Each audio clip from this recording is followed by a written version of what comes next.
if they're fixated with numbers and Excel spreadsheets and that level of detail, then I think that's what you're going to get on the other side. If they're more interested in, product, how you might go to market, what your customer base looks like, those kind of questions, then you might be getting a more collaborative private equity support on the other side. Welcome to Tech for Non-Techies. This is a podcast for business leaders and non-technical founders building the future in the age of AI. Whether you've been in business for 100+ years and you're looking to modernize, or whether you're building something new, this is the show for you. You'll learn how to come up with new ideas and make them come to life, no matter the size of your organization. I've taught tech and innovation at Oxford University, advised companies like Microsoft, and written for the Harvard Business Review. You're going to hear the frameworks and the thinking that I've built and tested and taught at the highest level. And now, it's your turn. Let's get started. Hello, smart people. How are you today?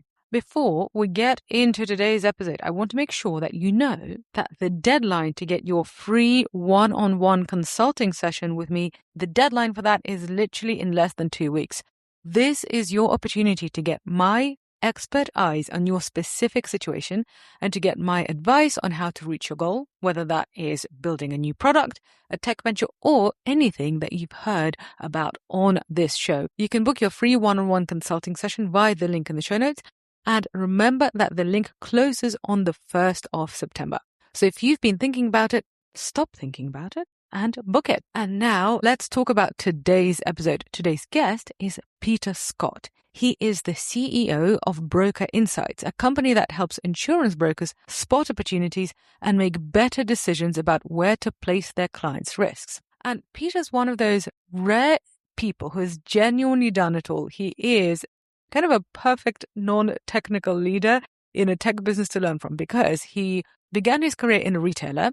Then he built a mobile network from scratch with no technical background. Then he was brought in by a private equity firm to transform a business that was running on Power BI reports into a fully AI-enabled platform. And if you don't know what Power BI is, basically he led a pretty radical AI transformation in a company in a really short timeline. So some of my listeners, I know you are tasked with doing similar things. So this one's definitely for you. And Peter has also navigated both the good kind of private equity and the kind that will make your life very difficult. Yes, both sides exist. So in this episode, we talk about what it really feels like to be a private equity CEO and how to tell the good investors from the ones that will cause you pain, and how to tell that before you sign anything. So this is relevant to the investors in the audience, to anybody who wants to raise funding. You'll also hear about how Broker Insights went from basic reporting tools to a fully AI-enabled platform, and what his advice is for any business leader running something that depends entirely on technology that they basically can't build themselves. So if you're a founder, an investor, or a corporate leader trying to find out how to lead in a tech-driven world, this one is definitely for you. So let's learn from Peter. Peter, what's it like being a private equity CEO? It's, I guess private equity are like any other investor in some ways. They just have different needs. And I think any CEO needs to invest the right level of time in keeping their investors up to date and engaged. So specifically with private equity, there are all types of private equity in the market. I think it's about understanding which particular type you're working with, what their requirements are, and then making sure that the kind of engagement and reporting that you provide to them on an ongoing basis supplies their needs. Because you have to recognize that they also have investors in a way in their particular funds, and therefore them investing in you means that by you keeping them up to date, they're able to better keep their investors up to date, keep the funds up to date, and make them successful as well, which in turn helps you to be successful. So I've always had this impression that being a CEO of a private equity-backed company is extra hard, but maybe it's because I have actually worked in a private equity firm myself, so I know what we used to do. But I have this particular. I remember I used to work in a financial PR and lobbying firm in the city when I first started my career. and we were working on an IPO of a Blackstone-owned company. And I remember seeing the CEO, and he looked a bit blue, to be honest. When we took him on the roadshow, he was kind of like this blue-green color. And then I realized it was because, the poor guy just hadn't slept for ages and he was working so much. And I mean, I thought I was working a lot, but when I saw the workload that he had, I really thought, okay, well, he's going to deserve that money when he gets it. So do you think, is it a fair assumption that being a CEO of a private equity-backed company is harder, or does it just really depend on the investors? I think it is. I think it's harder from the point of view that it's more structured. The relationship tends to be more structured. You find that if you've got high net worth or individual investors in your business, that relationship tends to be more fluid and ongoing and arguably a little bit more casual. A bit more human. Yeah, exactly. Mm-hmm. And I think private equity, probably reflecting their needs, does require a little bit more structure. So they expect reporting to be in a particular shape. They obviously expect board meetings, etc., to be in a particular way, in a particular format. I tend to find that it comes in sort of peaks and troughs, that sometimes it's very full on. And to your point about that CEO that you knew, sometimes it can involve burning the midnight oil, and, it doesn't seem to be that you've got time to do anything else other than, meet the needs of the investor. But at other times, it could be quite sort of low contact, providing that you've got the right structure and process in place to deliver what they need. There's something I just wanted to pick up on for our audience, because I know we've got founders and we've got investors listening. So I remember I had this experience when I had investors in my first tech company who had basically been private equity investors, and they then invested in an early stage company. And the kind of level of reporting they expected us to do was completely inappropriate. Not inappropriate that, they wanted dirty photos. No, they was inappropriate for our stage. The kind of reporting that they were used to, was prepared by a bunch of, analysts, basically by a kind of almost like an investment banking department. And we were a team of I think 8 to 10 people, and most of those people were developers. So the person doing the reporting was essentially me. And I remember first I was trying really hard because I was like, okay, this is probably what I'm supposed to do. And then I remember thinking, I'm spending so much of my time putting together these reports, which are frankly quite meaningless for a really early stage company, that I don't really have the time to go out and speak to customers and speak to press and, deal with the product. So just for our audience, if you're on the private equity side and you're getting into early stage investing, just be aware that you might make this mistake and basically don't do it. And if you are a founder and you are finding yourself in a situation where the requests for data are basically just becoming too much, have that conversation with your investors, because they might be making a mistake and they are basically unaware. Okay, so Peter, when we spoke earlier, you had worked with P houses that have been, easier to work with and some that have been more cutthroat. So what's the difference? So what does a cutthroat private equity owner look like versus a more friendly one? Because it's all difficult.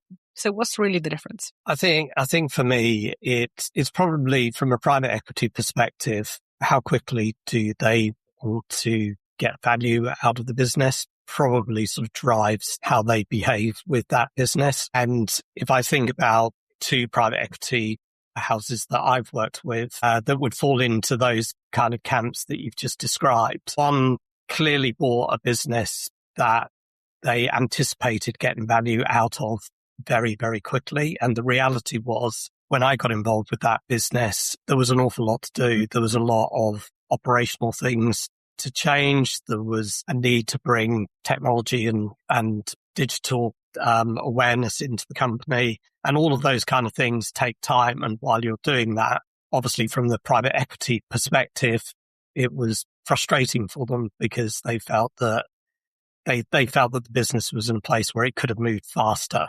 And the reality was, from an operational perspective, it couldn't. And the consequence of that is they become more and more frustrated.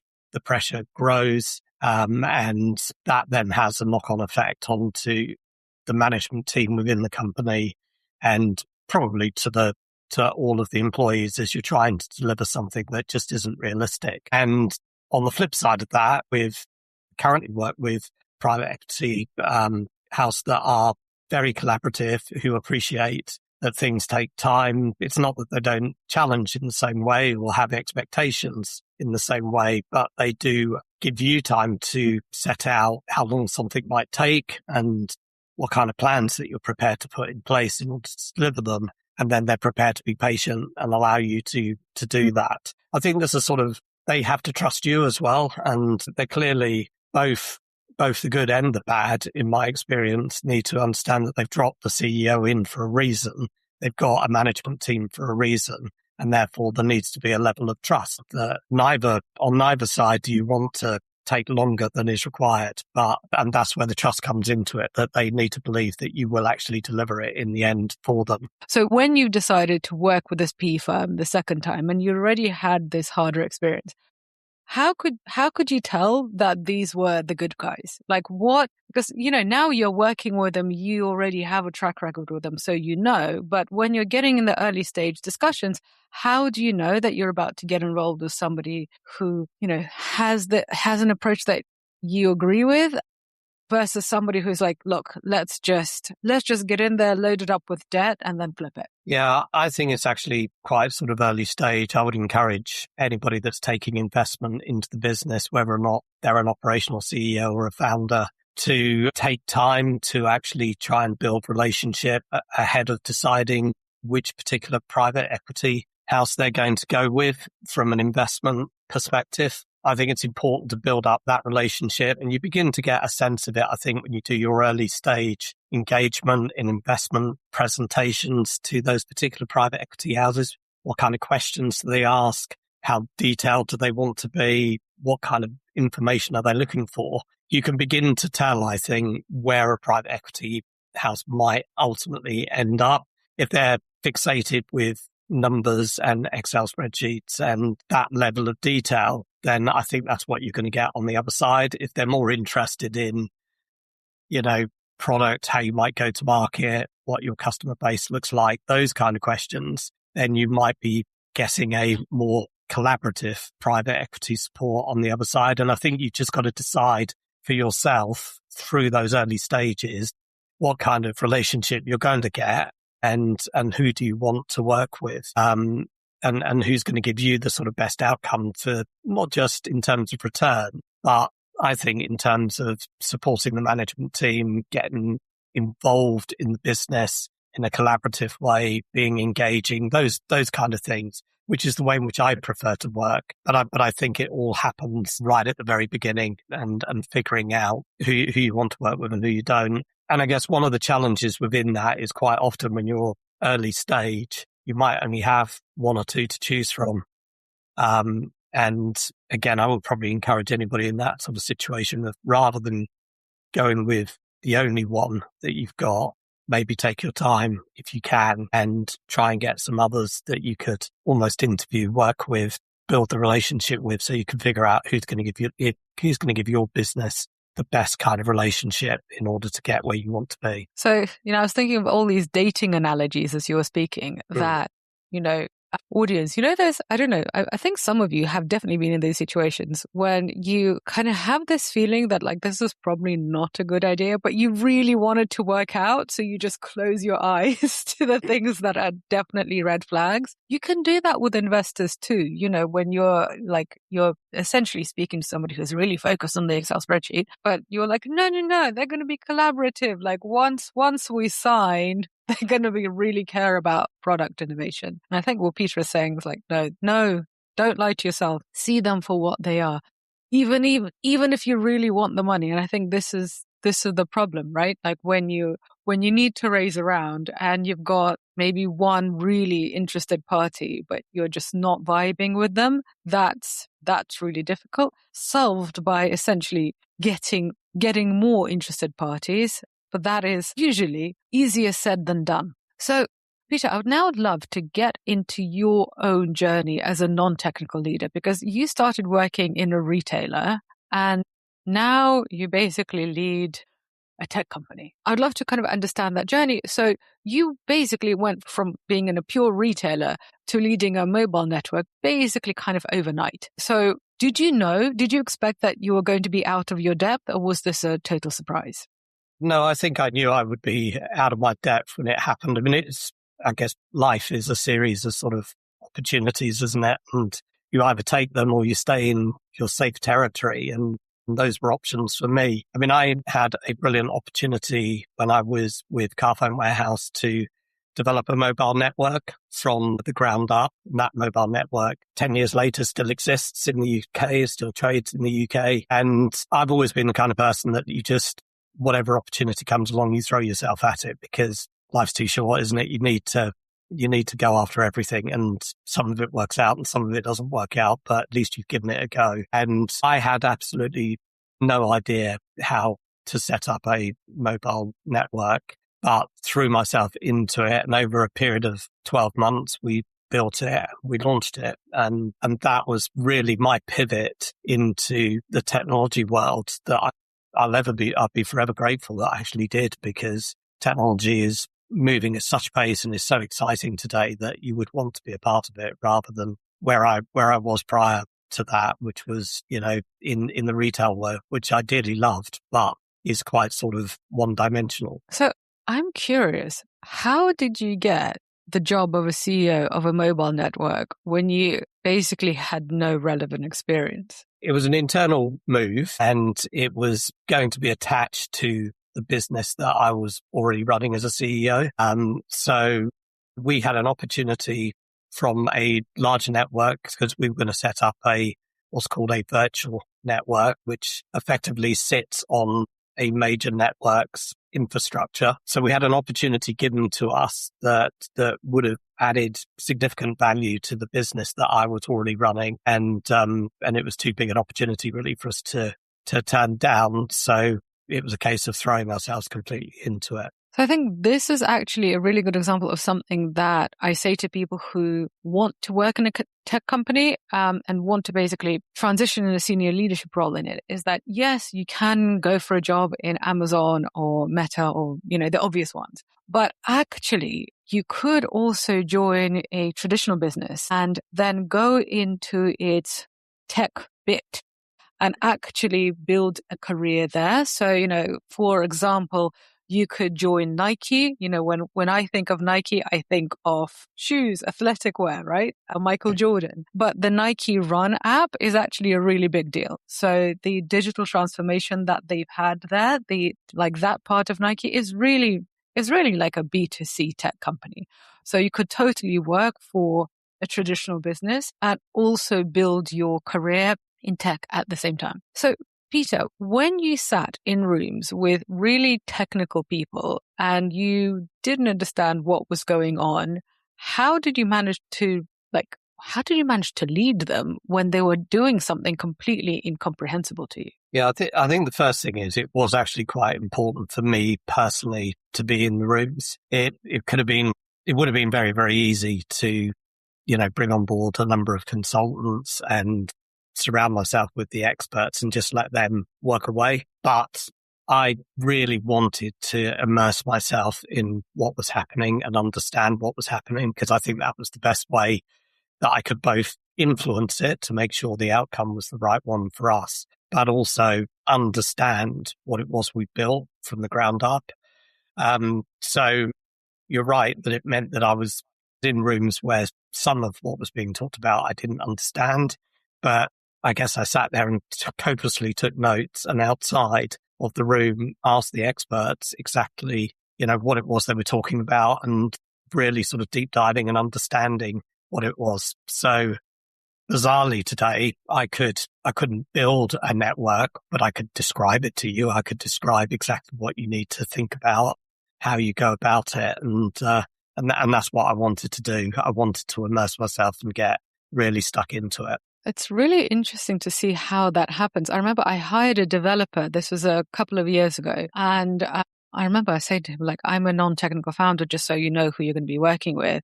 And he said, well, given the questions and the scope and the tasks and given our discussion so far, I wouldn't really call you a non-technical founder. And I was just so surprised. I'm like, because I can't build any, if you write code, I'm not going to be able to be like, yes, this is good or this is bad. But it's, once you get to a level where you can actually describe things, like you can speak the language and you can collaborate with somebody, then I think you get to a level where actually people don't even know you can't build anything. Unless you obviously run a company called Tech for Non-Techies and you tell everybody. So I'm curious. So now you are running a company which started off basically with Excel, and now it's really, really AI powered.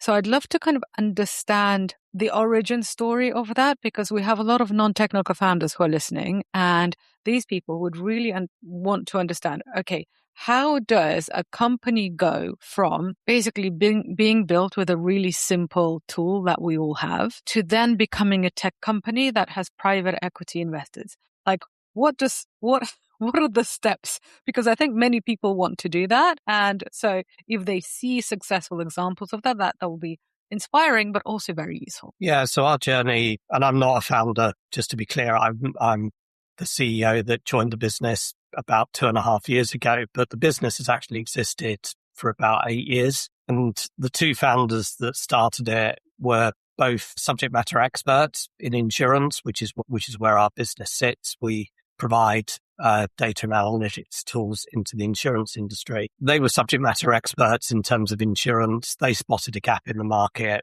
They came out of what they were doing and started this business, and initially started with an angel investor that enabled them to get going. And then they used their network in the industry that they'd spent all of their lives in order to deploy the early stage product, which was effectively a sort of matchmaking product that allowed an insurance broker to find the right insurer to take a particular risk on behalf of commercial customers. And as a kind of byproduct of that, they began to accumulate data. It's the data that has allowed the business to evolve into what it is today. But the early stage, I suppose, momentum that they managed to get in the industry then meant that they went for Series A relatively quickly, within about 3 years of the business starting. And that's where they got private equity investment involved in the business.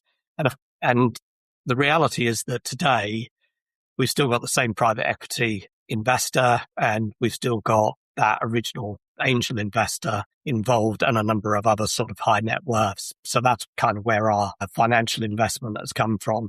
But the data was really the sort of key to what we have today, because there was a point in time where the business realized that it could begin to build other products, other reporting based on all of the data that it had in its database, that then provided the insurance industry with new things that it could look at, better quality information. Yeah. And that's kind of brought us to, that's brought us to the kind of products and services that we provide into the industry today. And I joined 2.5 years ago, effectively, because the founders got to a point where they needed sort of technology leadership in order to scale up. And they needed somebody to come on board that could help them, I suppose, operationalize the vision that they had for the business. And that's the journey that we've then gone on over the last 2.5 years, taking the business from what was a Power BI based product to now being a fully AI enabled platform, which is now sort of servicing the industry and building on, the foundations that the founders originally sort of put in place. I think I just want to return to that data point, because it reminds me of a conversation that I had with a corporate client recently, because they were saying, okay, just through our transactions with our customers, and this is like one of the biggest consumer companies in the US. And they were saying, because we have so many transactions with our customers, we really know what people want. We have a lot of first party data. And now we're wondering, what can we do with our first party data? Like, how can we use it to create a B2B product where we're essentially using this byproduct to make more money? And I think this is a really interesting thing to do for companies that, okay, you start off with one thing. Through that, you're basically selling it, you're understanding consumer behavior, or, whatever business behavior, buyer behavior rather. And out of that, you're generating a lot of data out of which you can then make an even more profitable, even more scalable product, which sounds like this is what you're doing. So when you joined the company 2.5 years ago, you said that there were 15%. So 15% of the people were tech people. And now tech people are 50% of the workforce. So that's a really, really big transformation of a team in a relatively short amount of time. So how did that go? Like, was it smooth? Were the non-technical people like, yeah, sure, come in, back-end engineer, I have no idea what you're doing. Let's collaborate. Or how did it go? I think the good thing was that the board and the founders recognized that they had a vision for the business to, the direction the business needed to go on from a technology perspective was a good starting point for me, because it kind of enabled me to not have to worry about, I've got to take people on a journey or convince people or persuade people that this is the right direction to go. It's almost the business had already decided that that's what it needed to do, albeit that obviously we've had to take everybody on that change journey. The fundamental thing that has changed is that what was happening was that our sales team and commercial team were meeting customers. Customers were asking for particular products, particular reports, and then the sales and commercial team would bring them back to the business, and the developers and the tech teams would build them. And there was no product team within the business at all at that particular point. So it was all very reactionary and not really sort of thinking about what they had in terms of a data asset and how that could be deployed in a different way. And the real sort of change that we've done over the last couple of years is we've become product and data led. So we now innovate and produce new things that we, via our sales and commercial team, take to our customers and deploy into our customers rather than the other way around. And that's the big difference. And the consequence of that is we don't need as big a commercial team going out there and endlessly meeting with people and endlessly sort of developing new things that they brought back to base and the base then built. Instead, we have an emphasis on product, technology, and data people who produce amazing things that then our commercial and sales people find easier to sell and deploy into our customers.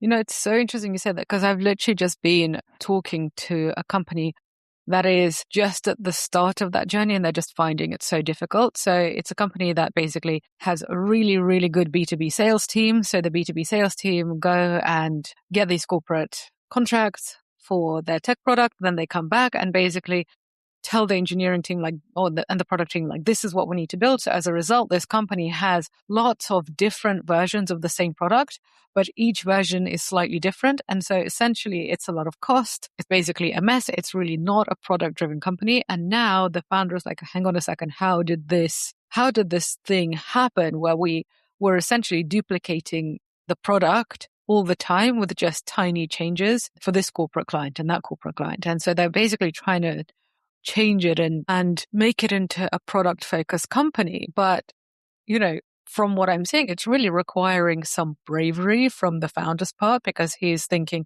well, do I change my management team? He's got a management team that's been really good, that's been really loyal. They also really do have good B2B sales relationships, and they win B2B awards and so on. And so he's thinking, well, if I go and do this and change this into a product focused company, it's going to be a completely different thing with a different team. So there's definitely some soul searching going on there. And I just appreciate that what you went through. It's a difficult journey. And I think even deciding to go on that journey is a hard decision to make. So what is your advice, Peter, to people who are business leaders who are either leading tech companies or leading AI in digital transformation, essentially where, you're a business leader, the thing that you're leading heavily depends on something that you can't do yourself. So what is your advice to people in that position? I think my advice would be to, as I did back, way back with that telco network, is to immerse yourself in it. I don't think that you can have it happening, sort of remotely from you and you're still trying to manage and lead the business without really understanding it. I think you've got to get into the meetings, get into the sort of technical meetings. If you're outsourcing at all, get involved in those kind of bigger projects as much as you possibly can, because I think then you'll never be able to code or, build a tech stack from scratch, but you will understand the fundamentals of it. And you will understand, let's just say you want to take a product to market, what might be involved in actually taking that product to market and what kind of questions to ask and what kind of checks and balances to put in place. So that would be my advice, because if you're a technology-based business, or in fact, if you're any business these days, you used the example of Nike earlier, I think you can't ignore technology and you can't ignore what's going on in the big outside world. So the faster that you get involved, begin to learn about it, begin to understand it and how it might impact your business, the faster you're going to be able to make significant headway as an organization as well. Well, Peter, you have just inadvertently advertised listening to the Tech for Non-Techies podcast, which now has more than 300 episodes, basically really about this. And yes, there are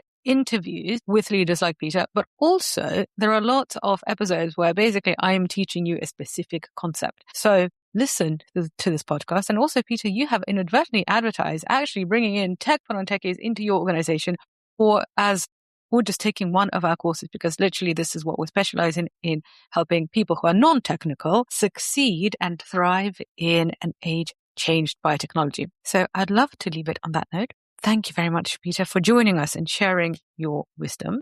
And audience, have a wonderful day, and I shall be back in your delightful smart ears next week. Ciao. Thank you.